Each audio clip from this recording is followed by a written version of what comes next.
खुदा च तुहाडी सलामती होवे। मैं नवीद मसीह। खुदा दे कलाम च लिखिआ है, मैं भुक्खा सां तुसीं मैनूं खाना खुआया, मैं प्यासा सां तुसीं मैनूं पानी पिआया, मैं परदेसी सां तुसीं मैनूं अपने घर च उतारिआ।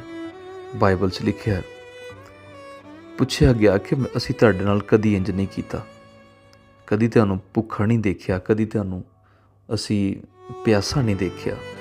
ਤੇ ਬਾਈਬਲ 'ਚ ਲਿਖਿਆ ਹੈ ਕਿ ਤੁਸੀਂ ਇਹਨਾਂ ਛੋਟਿਆਂ ਵਿੱਚੋਂ ਕਿਸੇ ਇੱਕ ਦੇ ਨਾਲ ਕੀਤਾ ਅਤੇ ਉਹਦੇ ਨਾਲ ਨਹੀਂ ਬਲਕਿ ਮੇਰੇ ਨਾਲ ਕੀਤਾ। ਖੁਦਾ ਆਪਣੀ ਮਖਲੂਕ ਦੇ ਨਾਲ ਮੁਹੱਬਤ ਕਰਦਾ। ਇਹ ਬਜ਼ੁਰਗ ਜਿਹੜੇ ਖੁਦਾ ਨੇ ਮੈਨੂੰ ਦਿੱਤੇ ਨੇ, ਅਸੀਂ ਕੋਸ਼ਿਸ਼ ਕਰ ਰਹੇ ਹਾਂ ਕਿ ਇਹਨਾਂ ਦੀ ਅੱਛੀ ਤਰ੍ਹਾਂ ਖਿਦਮਤ ਕੀਤੀ ਜਾਏ। ਇਹ ਉਹ ਬਜ਼ੁਰਗ ਨੇ, ਬੇਸ਼ੱਕ ਇਹਨਾਂ ਨੂੰ ਫੈਮਲੀਆਂ ਨੇ ਤਾਂ ਕੱਟ ਦਿੱਤਾ, ਲੇਕਿਨ ਖੁਦਾ ਨੇ ਮੇਰੀ ਜ਼ਿੰਮੇਵਾਰੀ ਲਗਾਈ ਹੈ ਤਾਂ ਕਿ ਮੈਂ ਇਹਨਾਂ ਦੀ ਖਿਦਮਤ ਕਰ ਸਕਾਂ, ਇਹਨਾਂ ਨੂੰ ਸੰਭਾਲ ਸਕਾਂ। ਮੈਂ ਖੁਦਾ ਦਾ ਸ਼ੁਕਰਗੁਜ਼ਾਰ ਹਾਂ, ਆਪਣੇ ਕੰਮ ਤੋਂ ਮੁਤਮੀਨ ਹਾਂ।